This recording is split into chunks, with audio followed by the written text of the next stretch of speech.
नमस्कार, स्वागत है आप सभी का एनएफ न्यूज पर। मैं हूं आपके साथ रोहित। बदायूं का जामा मस्जिद, संभल का जामा मस्जिद, दिल्ली का जामा मस्जिद, राजस्थान अजमेर का अजमेर शरीफ दरगाह, इस वक्त चार जगह की चर्चा ज्यादा है क्योंकि चारों जगह पर हिंदू संगठनों ने दावा ठोक दिया है कि नीचे मंदिर है या फिर दीवारें सबूत दे रही हैं कि यहां पर पहले मंदिर था। लड़ाई चल रही है, मामला कोर्ट पहुंच रहा है। ऐसे में आज इसी पर चर्चा करेंगे। दो खास मेहमान मेरे साथ हैं, वरिष्ठ पत्रकार पंकज प्रसून जी और एडवोकेट योगेश अग्रवाल जी। दोनों का बहुत बहुत स्वागत है। पहला सवाल पंकज जी आपसे, जिन चार जगहों का मैंने जिक्र किया, इससे भी ज्यादा जगह हैं जहां पर विवाद चल रहा है, बातें चल रही हैं, लेकिन क्या हर मंदिर का सर्वे कराना उचित है? क्या हर मस्जिद का सर्वे कराना उचित है? क्या हर मस्जिद के नीचे मंदिर है?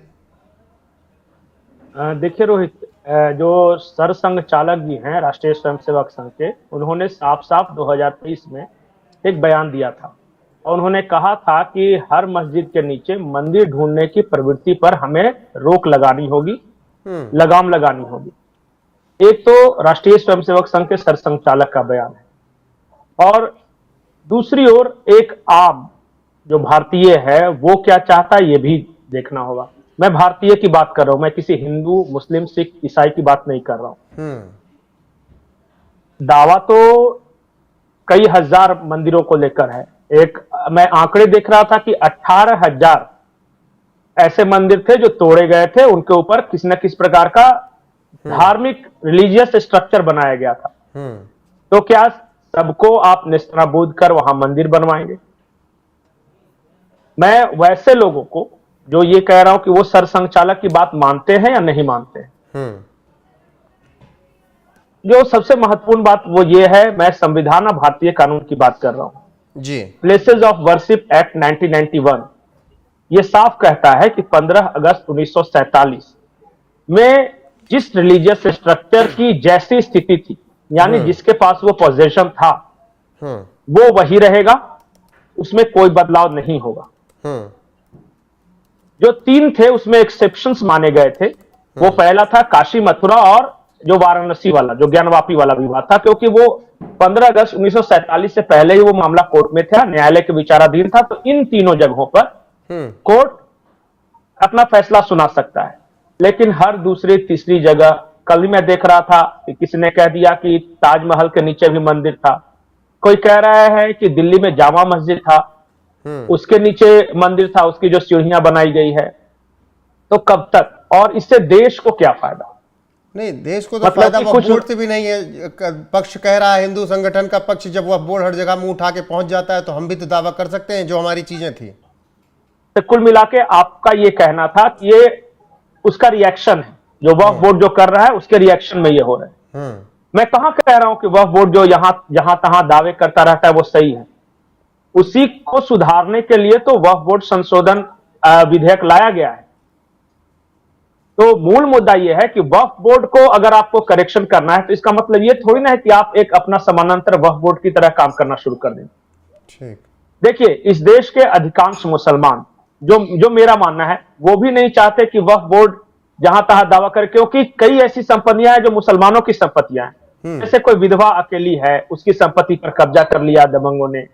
और सिर्फ मुसलमानों में भी 15% जो अशराफ लोग हैं उन्हीं का कब्जा है वक्फ बोर्ड पे। जो 85% जो पसमानदा समाज है उसका कहीं से ही नहीं है। क्या वो मस्जिदों के मौलाना पसमानदा समाज से हैं? अधिकांश उनको तो अशराफहीन भावना से देखते हैं ना, उनका तो छुआ पानी भी नहीं पीना चाहते। यही बात है। तो मैं इस देश के अधिकांश लोगों की बात करूंगा। इस देश के का पसमानदा समाज कभी नहीं चाहता कि वक्फ बोर्ड उसी स्वरूप में हो जैसा आज है। उसी तरह इस देश के अधिकतर हिंदू भी नहीं चाहते कि हिंदू कट्टरपंथी ताकतें हर दूसरे तीसरे रिलीजियस स्ट्रक्चर में यह दावा करते फिरे। कहीं ना कहीं तो लगाना होगा ना। लेकिन पंकज जी, ज्ञानवापी मस्जिद कमेटी ने सुप्रीम कोर्ट में याचिका दायर की और कहा कि प्लेसेस ऑफ वर्शिप एक्ट पूरी तरीके से लागू होना चाहिए। नहीं, देखिए, ज्ञानवापी और अयोध्या और मथुरा, ये केस के बारे में मैंने बता दिया कि ये न्यायपालिका में तब चला गया था जब देश आजाद नहीं हुआ था। ये नहीं तीन तो एक्सेप्शंस है प्लेसेस ज्ञान ऑफ वापी वर्शिप मस्जिद एक्ट। कमेटी फिर क्यों चाह रही है कि ज्ञान वापी में भी लागू हो प्लेसेस ऑफ वर्शिप एक्ट? मैंने कहा ना कि ये जो मस्जिद कमेटी है, ये जो मौलाना है, ये वक्फ बोर्ड पर जो बैठे हैं, ये कौन लोग हैं? ये 15% वैसे अशराफ लोग हैं जिन्होंने हजारों करोड़ की संपत्तियों पर कब्जा किया, उससे फायदा उठा रहे हैं। मैं बार बार दोनों तरफ के कट्टरपंथ के खिलाफ, देखिए चाहे वो मुसलमान हो, वहां भी जो इस तरह की बातें करते हैं ना, उलूल जुलूल, किसी का भी बोल दिया कि वो वक्फ बोर्ड की संपत्ति है, कि नोटिस भेज दिया, वो ड्रैकोनियन लॉ था जिसे कांग्रेस ने संशोधन किया था। वो कहीं से भी देश के लिए अच्छा नहीं था। उसी तरह मैं ये भी मानता हूं कि ये भी देश के लिए अच्छा नहीं है। ठीक है कि कल को कोई बोल देगा लाल किले के अंदर मंदिर था, कल को कोई बोल देगा ताजमहल के नीचे मंदिर था, क्या करेंगे सबको? ठीक है, नहीं ताजमहल के अंदर तो बात चल ही रही है। एडवोकेट हर जगह ये एडवोकेट योगेश जी भी हमारे साथ हैं। योगेश जी, आपसे सवाल विष्णु शंकर जैन के बयान पर मैं लेना चाहूंगा। विष्णु शंकर जैन ने सुप्रीम कोर्ट में कहा है कि 712 ईस्वी से पहले की स्थिति बहाल हो। उन्होंने इसका कारण भी बताया। उन्होंने कहा कि यह पूरी तरह से गलत और असंवैधानिक है। सबसे जरूरी बात यह है कि प्लेसेस ऑफ वर्शिप एक्ट में कट ऑफ डेट 15 अगस्त 1947 क्यों रखी गई? कट ऑफ डेट 1712 ईस्वी होनी चाहिए, जब मोहम्मद बिन कासिम ने पहला आक्रमण किया था और मंदिर तोड़ने शुरू किए थे। उनका कहना है कि जहां से मंदिर टूटना शुरू हुआ वहां से प्लेसेस ऑफ वर्शिप एक्ट लागू किया जाना चाहिए, वहां से यथास्थिति बरकरार रखी जानी चाहिए, 47 से नहीं। योगेश जी। देखिए रोहित जी, जो इस तरह के जितने भी बयान आ रहे हैं अब कि अब ये जो स्पेसिफिक ऑफ वर्शिप एक्ट है इसको अब चेंज कर देना चाहिए। देखो, ये संवैधानिक एक अधिकार होते हैं जो विधायिका के पास होते हैं। अगर कोई ऐसा एक्ट बना है, कोई ऐसा हमारे यहाँ कानून बना हुआ है, तो उसको चेंज कराने के भी प्रावधान है हमारे पास। क्योंकि जब ये कानून बनाया गया उस टाइम एक सरकार हमारे देश के अंदर थी जो एक पर्टिकुलर मुद्दे पे काम कर रही थी। ठीक है, मैं बिल्कुल पंकज प्रसून जी की बात से बिल्कुल सहमत हूं कि इससे हमारे देश को कुछ मिलने नहीं वाला है। लेकिन जो आज की डेट में हमारे देश की जो स्थिति है, कहीं ना कहीं एक पर्टिकुलर समुदाय और उसको जो पॉलिटिकल पार्टी उनको जो सपोर्ट करती है उस समुदाय को, उसके कारण आज की डेट में जो स्थिति बन गई है, अगर इन चीजों के लिए आवाज नहीं उठाई जाएगी तो आने वाला समय जो होगा वो बहुत ही खराब होगा। तो अगर आज इस तरह की आवाजें उठ रही हैं तो जरूर कानून में भी बदलाव आएगा। और इन कारणों से आने वाले समय में, अब देखिए, जब मस्जिदों की हम बात करते हैं, मदरसों की बात करते हैं, तो हम बात कर रहे हैं पुराने मंदिर मदरसों की। जामा मस्जिद पे बात हो रही है, चाहे वो दिल्ली का है, चाहे वो आपका अजमेर की दरगाह है, अब ये पुराने हैं। अब आज हम इस चैनल के माध्यम से उन मंदिर मस्जिदों पे भी बात करेंगे क्या जो अवैध जगह पे बना रखे हैं इन्होंने। कोई आप देखिए पार्कों के अंदर इनकी मस्जिदें बनी हुई है, मजार बनी हुई है। मैंने तो कई मजारें ऐसी भी देखी हैं जो पुलों के ऊपर बनी हुई है। अब ये कहते हैं तो पुरानी बनी हुई है, बहुत पुरानी है, जबकि उस पुल का वर्षों 2 से 3 साल का है। तो देखिए, अगर इस पर्टिकुलर चीजों को नहीं रोका गया, और इसको रोकने का तरीका भी यही है, अगर हम किसी भी चीज को रोकना है तो कान को घुमा के दूसरे तरीके से पकड़ना पड़ेगा इनके। अब जो ये आवाज उठनी शुरू हुई है कि इनके जो पुरानी मस्जिदें हैं, क्योंकि ये सारा का सारा जो मामला हुआ जब मुगल हमारे देश में आए तो उन्होंने मंदिरों को कन्वर्ट करके मस्जिदों के अंदर बना दिया। अब इस बात में तो कोई दो राय नहीं है। अब स्पेसिस ऑफ वर्शिप एक्ट भी यही बोलता है कि जब पुराने मंदिर है या मस्जिद है उनको एज इट इज छोड़ दिया जाए एक पर्टिकुलर 1947 के बाद से। लेकिन वहां पर कहीं ये नहीं लिखा हुआ कि वहां पर अंदर जाकर के उनकी स्थिति को चेंज कर दिया जाए। अब अगर कोई प्रॉपर्टी एएसआई के अंडर आती है और वहां पर कोई चीज उनको सुरक्षित रखने के लिए बोला गया है, लेकिन उसके बावजूद भी वहां पर अतिक्रमण हो रहा है, वहां पर उनकी स्थिति को यथास्थिति को नहीं बनाया जा रहा है, उसके अंदर चेंजेस करे जा रहे हैं, तो यहाँ पर कोर्ट को ज्ञापन लेना पड़ेगा। और ऐसी स्थिति के अंदर आकर के अगर स्पेस ऑफ वर्शिप एक्ट को भी चेंज करना पड़े तो मुझे लगता है कि ऐसे एक्ट को और ऐसे कानून को बदला भी जा सकता है। क्योंकि यहाँ जो बात हो रही है वो हिंदुओं की आस्था की बात हो रही है। अगर किसी स्पेस पे कोई पर्टिकुलर मस्जिद पे, मदरसे पे या पुराने किसी ऐसी स्थिति पे वहां पर यह माना जाता है कि वहां पर कोई भगवान का मंदिर था, तो क्या वहां पर हिंदुओं को जाने का अधिकार भी नहीं है? बात इतनी नहीं है, क्योंकि अब हिंदुस्तान की बात हो रही है तो यहाँ पर कम से कम इन लोगों को, इस समुदाय को ये तो मानना पड़ेगा ये हिंदुस्तान है, ये हिंदुओं का देश है। नहीं, ये हिंदुस्तान है। आप योगेश जी बात कर रहे हैं हिंदुस्तान हिंदुओं का देश है, लेकिन मैं पंकज जी से यहाँ पर सवाल करूंगा। अभी कुछ दिन पहले हमारे सहयोगी अभिषेक पुंडेर बदायूं पहुंचे। जब बदायूं का मामला सुर्खियों में आया था, वो आकर बता रहे थे कि पहली बार ग्राउंड जीरो पर मैंने ऐसे हालात देखे हैं, और उनका कहना था कि हमारा कैमरा नहीं निकल पाया। आप ये सोचिए, जामा मस्जिद बदायूं पहुंचे, वहां की तस्वीरें वो नहीं ले पाए, ना मोबाइल से ना कैमरे से। जैसे जैसे उनकी गाड़ी निकलती जा रही थी, हर चौराहे से दूसरे चौराहे फोन चला जा रहा था और 4 लोग चौराहे पर इकट्ठा हो जा रहे थे। अभिषेक का यह कहना था कि पहली बार डर के साए में था। उनका साफ यह कहना था कि बदायूं नहीं, मिनी पाकिस्तान था वो। देखिए रोहित, ये बात तो सच्चाई है कि इस देश में जो मुस्लिम मोहल्ले हैं वो अपने आप में बहुत सारे, मैंने और शायद वकील साहब ने भी देखे होंगे कि वहां पे कानून को पूरी तरह लागू करना मुश्किल होता जा रहा है, और शुरू से है वो ऐसा। ये आप क्या बताएंगे, जहां जहां मुस्लिम आबादी ज्यादा है वहां इस तरह कंस्ट्रक्शंस में भी चेंजेस होते हैं। देखिए, हमें वो नहीं बनना है जो सामने वाला है जी। मुसलमान ऐसे क्यों हैं और उसका दुष्परिणाम वो खुद भुगत रहे हैं। आज पूरी दुनिया मुसलमानों को लेकर एक शक की निगाह से देखती है और उन्हें अताताई मानती, यूरोप से लेकर अरब तक और अफ्रीका से लेकर वो ऑस्ट्रेलिया तक। अब समझे, और वही भारत में भी है।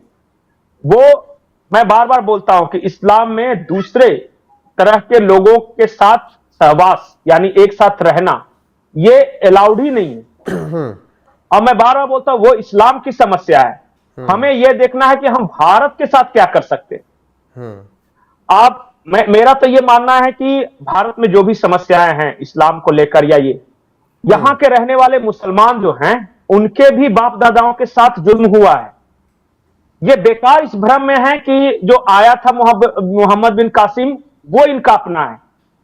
अरे इनके दादा परदादा जो रामलाल श्यामलाल हैं उनको उन्होंने मारा है।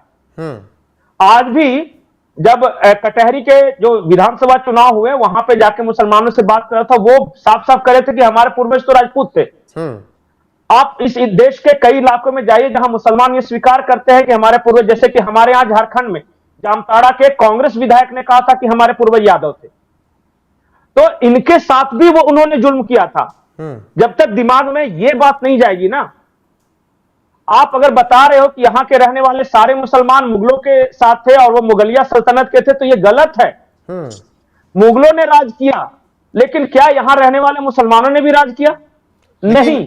लेकिन उस वक्त भी उनकी स्थिति बहुत खराब थी। लेकिन उन्हें कैसे समझाया जाए? जवाब दीजिएगा कि अभी कुछ दिन पहले मैंने एक मौलाना से बातचीत की अपने ही चैनल पर, तो उन्होंने कहा कि हमारी पहचान मिटाई जा रही है, हमारे सड़कों के नाम बदल दिए जा रहे हैं। तो मैंने कहा हाँ, दिल्ली का औरंगजेब बदला गया था, इस वजह से दिक्कत थी। रखा क्या गया? Doctor APJ Abdul Kalam. तो अब आप चूज कर लीजिए कि औरंगजेब चूज करना है एपीजे अब्दुल कलाम। वो डिबेट छोड़कर चले गए। तो जब ये मानसिकता है कि औरंगजेब की औलाद अपने आप को मांगना है, तो उनको कैसे उनकी मानसिकता चेंज कर पाएंगे पंकज जी आप? नहीं, उनकी मानसिकता चेंज करने के लिए देखिए, मैं बहुत एक रेडिकल बात बोल रहा हूं जो कि पूरी दुनिया में इस बात पे मंथन हो रहा है। जब तक वो आसमानी किताब है और उसमें कुछ ऐसे विवादास्पद चीजें हैं, जब तक वहां से मॉडिफिकेशन नहीं होगा सुधार नहीं हो सकता। अब बोलिए कि आप कंट्रोवर्शियल बातें कर रहे हैं। देखिए, मैं बिल्कुल दिल से मानता हूं कि दुनिया में कोई भी किताब आसमान से नहीं टपकी है। हर किताब को किसी न किसी इंसान ने ही लिखा है, और जो लिखा होगा हो सकता है उस समय काल परिस्थिति, वहां की भौगोलिक स्थिति के अनुसार लिखा होगा। अब यह कहना कि उसमें एक शब्द एक अक्षर बदला नहीं जा सकता। किससे पता कि जो हजरत मोहम्मद साहब थे उन्होंने कुरान लिखी थी? क्योंकि कई मुसलमानों का, मुस्लिम स्कॉलर्स का मानना है कि उस्मान जो थे उनके जमाने में ये कुरान आया, और मतलब हजरत मोहम्मद, पैगंबर मोहम्मद साहब की मृत्यु के कई सालों बाद ये लिखा जाना शुरू हुआ। अब क्या पता जो ओरिजिनल लिखा गया हो, किसने कहां पे क्या बदलाव किए होंगे उसमें। उस वक्त कम्युनिकेशन का इतना साधन नहीं था, इसलिए यह कहना कि अक्षरशः सिर्फ और सिर्फ वही सही है, उससे एक शब्द इधर उधर नहीं हो सकता, यही सबसे बड़ी समस्या है। और जब तक इस समस्या का समाधान नहीं होगा ना, तब तक कट्टरपंथ से पे लगाम नहीं लगाया जा सकता। बिल्कुल योगेश जी, और ये इस समस्या का समाधान ऐसे नहीं होगा कि हर मंदिर हर मस्जिद का सर्वे कर लो उसे ढा दो और उसे जगह पे दूसरा नहीं। मैं ये कह रहा हूं कि जहां पे बेसिक ये कीड़ा शुरू होता है ना, उसको उसके बिल में ही मारना होगा। और अरब में आप जाके देखिए ना, मैं वो प्रिंस सलमान का ये सुन रहा था सऊदी अरब के, वो कह रहे थे कि हम अपने जो इतिहास को फिर से दोबारा लिखवाने की कोशिश कर रहे हैं, हमारे पूर्वज कौन थे फिर से पता लगाने की कोशिश कर रहे हैं। वहां से जब मक्का मदीना से ये जब स्वर निकलना शुरू हो गया ना, तब ये धीरे धीरे फैलेगा। और देखिए मॉडिफिकेशन जरूरी है, वो उसमें 26 आयतें ऐसी है जो साफ साफ ये कहती है कि कोई दूसरा कबूल ही नहीं, और जहां पे कोई दूसरा नहीं हो, जहां सिर्फ और सिर्फ मुसलमान हो, वहां इस बात के लिए लड़ाई है कि असली मुसलमान कौन। आप पाकिस्तान देख लीजिए, वहां तो सिर्फ मुसलमान है, लेकिन वहां अहमदिया अलग है, महदिया प्योर मुसलमान नहीं है, तो शिया प्योर मुसलमान नहीं है, तो सुन्नी के अंदर भी कई फिरके बने हुए। तो यही बात है ना कि पाकिस्तान में बिल्कुल बिल्कुल पंकज जी, सर कहीं खत्म नहीं किया उन्होंने, सिर्फ टोपी और दाढ़ी लगाई है, अभी भी वही है, वो सिर्फ नाम बदल दिया है अपना, बदल दिया रिलीजन नॉट देयर कल्चर, तो कन्वर्ट कर दिया, तो अपने ही लोग हैं वो। इसका ठीक है पंकज जी, योगेश जी आपसे सवाल है, डीएनए उनका। योगेश जी आप सवाल है, आज जब हम बात कर रहे हैं तो 6 दिसंबर है, 6 दिसंबर 2024, बाकी जब 6 दिसंबर का जिक्र आता है तो 92 का जिक्र हो ही जाता है। तो जिस तरीके से अभी माहौल चल रहा है, संभल, बदायूं, जामा मस्जिद का दिल्ली हो, अजमेर हो, भोजशाला हो, ज्ञानवापी हो, मथुरा हो, क्या जो बयान एक वक्त था 1992 a matter of national pride, no regret, no repentance, no grief, आने वाले वक्त में स्थितियां फिर पैदा हो रही हैं, कुछ इस तरीके से होने वाला है? दोनों लोगों से जवाब चाहूंगा, आप सबसे पहले योगेश जी। जी देखिए, ऐसा मुझे नहीं लगता है ऐसी कोई स्थिति पैदा होगी, क्योंकि कानून व्यवस्था भी है और यहाँ पर सरकार भी काम कर रही है इसके अंदर। मुझे नहीं लगता कि ऐसी कोई स्थिति बिगड़ने वाली है। हाँ, इतना जरूर है कि अब ऐसा वक्त आ गया है कि इसके ऊपर गवर्नमेंट को भी संज्ञान लेना पड़ेगा और देखना पड़ेगा कि लोगों की आस्था क्या है, क्योंकि ये जो मामला है अब लोगों की आस्था से जुड़ा हुआ मामला है। यहाँ पर कानून के साथ साथ लोगों की आस्था और हमारे पूरे देश की, क्योंकि मैं बार बार बोलता हूँ हिंदुओं को जगना पड़ेगा। अब ऐसी स्थिति हो गई है जब हर जगह से ऐसी आवाज उठ रही है तो हिंदू जग रहा है। अब अगर हिंदू जग रहा है तो इसके हिसाब से सरकार को भी अपनी आंखें खोलनी पड़ेगी, और सरकार को अब ये नजर आ गया है कि, क्योंकि अभी तक क्या होता था, एक पोलराइजेशन होती थी वोट की और सारी गवर्नमेंट एक ही तरफ देखती थी कि एक पर्टिकुलर समुदाय से वोट मिलेगा तो गवर्नमेंट बन जाएगी। लेकिन अब पिछले 2-3 इलेक्शन से गवर्नमेंट को भी समझ में आ गया है कि अगर उनको अपनी गवर्नमेंट फॉर्म करनी है, अपनी गवर्नमेंट को चलाना है, तो सारे समुदाय को साथ लेके चलना पड़ेगा। अगर एक ही समुदाय को साथ लेके चलेंगे तो जो महाराष्ट्र में हुआ है, जो हरियाणा में हुआ है, वो हर जगह होगा फिर। ठीक है योगेश जी। पंकज जी, जो स्थितियां अभी हैं और 6 दिसंबर भी है, ऐसे में क्या इन स्थितियों में ठीक 6 दिसंबर 1992 कभी हो सकता है कहीं पर, और फिर किसी का बयान आ रहा हो कि 6 दिसंबर या XYZ डेट, जैसे कल्याण सिंह ने कहा था 6 दिसंबर 1992 a matter of national pride, no regret, no repentance, no grief, क्या ऐसी स्थितियां उत्पन्न हैं कि आने वाले वक्त में ऐसे बयान सुनने को मिले और 6 दिसंबर जैसी स्थिति फिर बने कहीं? देखिए रोहित, 6 दिसंबर की परिस्थिति अलग थी, वो अयोध्या का मामला अलग था। मैं बार बार बोल रहा हूं कि मैं दोनों तरफ के कट्टरपंथ के खिलाफ हूं। मुस्लिम तो कट्टरपंथी हैं, ये तो पूरी दुनिया जानती है, लेकिन हिंदुओं की छवि उस तरह नहीं है कट्टरपंथी की। हम किसी भी देश में जाते हैं रहने ना, तो वहां के जीडीपी में योगदान देते हैं, वहां साइंटिस्ट बनते हैं, इंजीनियर बनते हैं, बिजनेसमैन बनते हैं। हम वहां के बाजारों में बम नहीं लगाते, हम लंदन के ट्यूब ट्रेन में बम नहीं लगाते। पूरे सुना है दुनिया में कहीं भी कि हिंदू कहीं गया हो और अपने जो अतिथि देश है वहां पे किसी तरह का डिस्टर्बेंस किसी एक व्यक्ति ने भी पैदा किया हो? नहीं। और ये जहां जाते हैं वहीं पे डिस्टर्बेंस पैदा करते हैं। मैं नहीं चाहता कि हिंदुस्तान का जो हिंदू हो वो किसी भी तरह से इस्लामाइजेशन की ओर जाए। मैं धर्म बदलने की बात नहीं कर रहा हूं, मैं कह रहा हूं सोच के रूप में उस तरह का। हमारी सोच शुरू से ही रीजनिंग की सोच रही है, शास्त्रार्थ हमारी परंपरा है। देखिए, स्वाभिमान जगाना ये बहुत अच्छी बात है और ये बहुत अच्छा हुआ इस देश के लिए कि मैं सबसे बड़ा कल्चरल रिवॉल्यूशन मानता हूं अयोध्या आंदोलन को, जिसने इस देश के सोए हुए कॉन्शियस को जगाया है। लेकिन जाकर करना क्या है, यह भी हमें सोचना है। हमें अपने देश पे अभिमान हो, यह बहुत अच्छी बात है। हम भारत को पुण्य भूमि मानते हैं, बहुत अच्छी बात है, लेकिन इस पुण्य भूमि को परम वैभव के शिखर पर ले जाना भी हमारी ही जिम्मेदारी है। इसे कोलाहल में नहीं बदल सकते हम जी। पंकज, यहां पे एक बारीक अंतर समझना होगा हमें एक राष्ट्रवादी बनना है। इसके लिए हमारे को राष्ट्र प्रेम बढ़ाना होगा हिंदुओं के अंदर, और शिक्षा के अंदर चेंज करना पड़ेगा। जैसे इनकी आसमानी किताब को हर बच्चे को पढ़ाया जाता है, हमारी गीता भी हर बच्चे को पढ़ाई जानी चाहिए। अगर आज भी आप सर्वे कराएंगे, हमारे गीता का पहला श्लोक किसी हिंदू के बच्चे को नहीं मालूम होगा, लेकिन इनकी आयत पहली सबको पता होगी। तो ये जो शिक्षा का फॉर्मेशन है, ये चेंज करना होगा और हर घर के अंदर ये जागृति करनी होगी, तभी ये देश चेंज होगा। ठीक है पंकज जी। और सर, योगेश और जी, एक चीज और है कि हमें बार बार हर चीज को रीजनिंग के दिमाग से इस्तेमाल करना होगा। सामने वाले ने ऐसा किया इसलिए हम भी ऐसा करेंगे, ये इससे कुछ हासिल नहीं होने वाला। ठीक है पंकज जी और योगेश जी, बहुत बहुत धन्यवाद इस चर्चा में जुड़ने के लिए। बाकी ये आप लोगों की क्या राय है इस पूरी चर्चा को सुनने के बाद, कमेंट में अपनी राय जरूर दीजिएगा। बने रहिएगा हमारे साथ, वीडियो को शेयर कीजिएगा, लाइक कीजिएगा, चैनल को सब्सक्राइब कीजिएगा। नमस्कार।